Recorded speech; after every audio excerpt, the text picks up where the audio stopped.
आज आपण सुक्या भाज्यांसाठी किंवा रस्सा भाजीसाठी लागणारा एक खमंग आणि रुचकर असा जादुई मसाला कसा तयार करायचा हे पाहणार आहोत। तर हा जर 1 चमचा मसाला तुम्ही जर भाज्यांमध्ये घातला ना, भाज्यांची चव दुप्पट तिप्पट होते।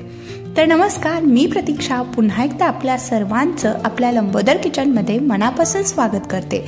तर आज मी तुमच्यासाठी घेऊन आले खमंग अशा एका मसाल्याची रेसिपी। हा जो मसाला आहे तुम्ही एकदाच बनवून महिना ते 2 महिन्यात आरामात स्टोअर करू शकता। तर चला तर मग आता वेळ न घालवता आजच्या व्हिडिओला सुरुवात करूया। व्हिडिओ आवडला तर नक्कीच लाईक करा आणि चॅनलला सबस्क्राईब देखील करा। तर सगळ्यात आधी आपण एका कढईमध्ये 2 चमचे धने घालायचे, त्याचबरोबर 1 चमचा बडीशेप, 1 चमचा जिरे। तर आता हे जे मसाले आहेत ते आपल्याला छान असे खमंग अगदी मंद गॅसवरती भाजून घ्यायचे। तर जेवढे हे मसाले आपण मंद गॅसवरती भाजेल तेवढेच ते छान असे खमंग भाजले जातात, त्यामुळे अगदी गॅसची फ्लेम आपल्याला मंदच ठेवायचे। तर इथे बघा अगदी 2 ते 3 मिनिटांमध्ये हे जे मसाले आहेत ते छान असे भाजले गेलेत। तर आता यामध्ये आपल्याला घालायचं आहे 1 चमचा खसखस, त्याचबरोबर 1 चमचा पांढरे तीळ, आणि हे सुद्धा आपल्याला यासोबत छान खमंग असं भाजून घ्यायचं आहे। तर हा जो जादुई मसाला आहे ना, तो बनवायला खूप सोपा आहे। आपण हा मसाला एकदाच बनवून महिना ते 2 महिना आरामात स्टोअर करू शकतो। तर इथे बघा धने बडीशेप छान असं खमंग भाजलं गेलंय, हे आपण बाजूला काढू आणि थंड करण्यासाठी ठेवून देऊया। तर आता याच कढईमध्ये आपल्याला काही खडे मसाले घालायचे आहेत। तर यामध्ये मी इथे 5 ते 6 लवंग, 5 ते 6 काळी मिरी, 2 ते 3 हिरवी वेलची, 1 मसाला वेलची आणि 2 तमालपत्र घेतले।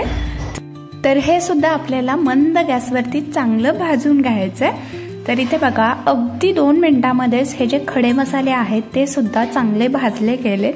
जर तुम्हाला खडे मसाले घालायचे नसतील तर इथे तुम्ही 1 चमचा तयार गरम मसाला सुद्धा वापरू शकता। तर खडे मसाले मी चांगले भाजून घेतले, ते सुद्धा आपल्याला थंड करण्यासाठी ठेवायचे। तर आता याच कढईमध्ये आपल्याला 1 चमचा कसुरी मेथी घालायचे। कसुरी मेथी सुद्धा मसाल्याचाच एक प्रकार आहे आणि कसुरी मेथी घातल्यामुळे भाज्यांची चव अजून दुप्पट होते। तर ही सुद्धा आपल्याला हलकीशी भाजून घ्यायचे। तर आता हे भाजून झाले, हे सुद्धा आपण थंड करण्यासाठी ठेवून देऊया। आता या सारख्याच कढईमध्ये आपल्याला 1 छोटा चमचा तेल घालायचे।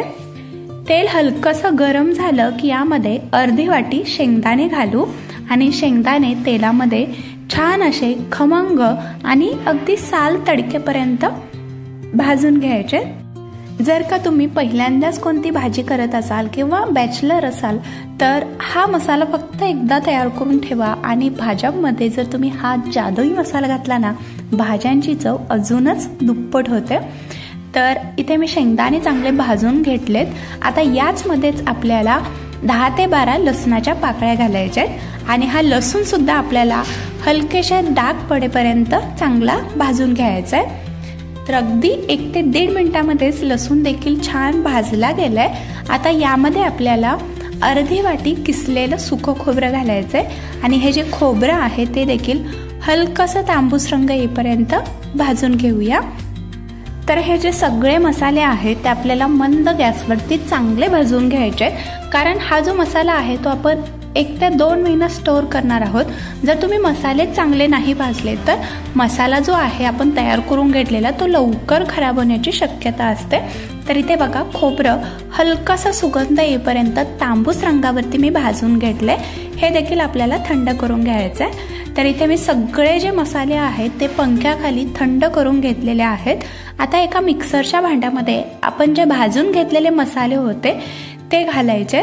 तर सुरुवातीला जे आपले सुखे मसाले होते ते घालून घेऊ आणि यामध्येच आपल्याला पाव चमचा हिंग, 1 चमचा लाल तिखट घालायचंय, 1 चमचा मीठ, त्याचबरोबर अर्धा चमचा हळद।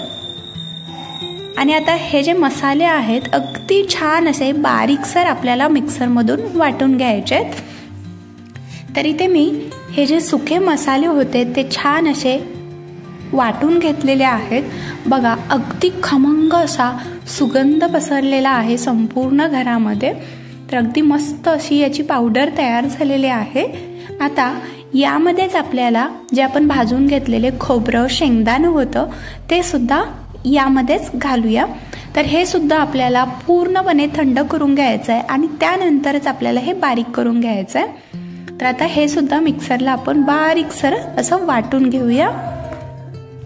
तर इथे आपला मस्त खमंग रुचकर असा सुक्या भाज्यांसाठी लागणारा जादुई मसाला तयार झालेला आहे. संपूर्ण घरामध्ये याचा घमघमाट सुटलेला आहे.